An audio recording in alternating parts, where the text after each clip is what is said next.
मेरा मुफ्ती साहब से सवाल ये है कि एग्जाम में हल्की फुल्की चीटिंग कर सकते हैं? देखिए, चीटिंग का मतलब क्या है? धोखा देना।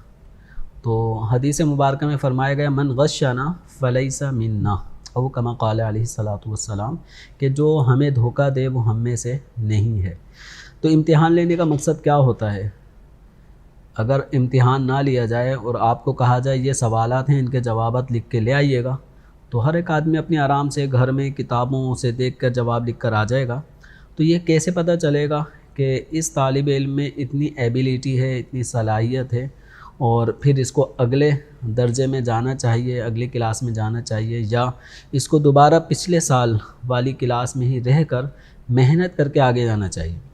तो इम्तिहान का मकसद ही जजमेंट है, और इसके लिए आपने जो सीखा वो क्या सीखा, कितना सीखा, ये कैसे जज होगा? तो ये इम्तिहान के ज़रिए ही होगा। तो अगर कोई चीटिंग करेगा तो इसका नतीजा क्या निकलेगा कि जब चेकर है उसने तो लिखे हुए ही को चेक करना है कि इस क्वेश्चन का क्या आंसर है, और वो आंसर अगर जवाबी शीट में लिखा हुआ पाएगा तो वो चेक कर देगा, नंबर दे देगा। तो इस तरह से दुरुस्त तरीके से इंसाफ नहीं हो पाएगा। तो ये धोखा है, और धोखा देना इस्लाम में जायज़ नहीं है।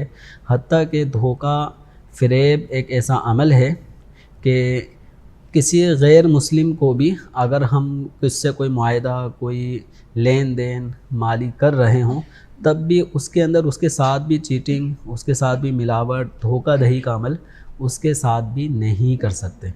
तो फिर जिस इदारे में आप पेपर दे रहे हैं तो उस इदारे के साथ इस तरह की चीटिंग करने के लिए शरअन इजाज़त नहीं है।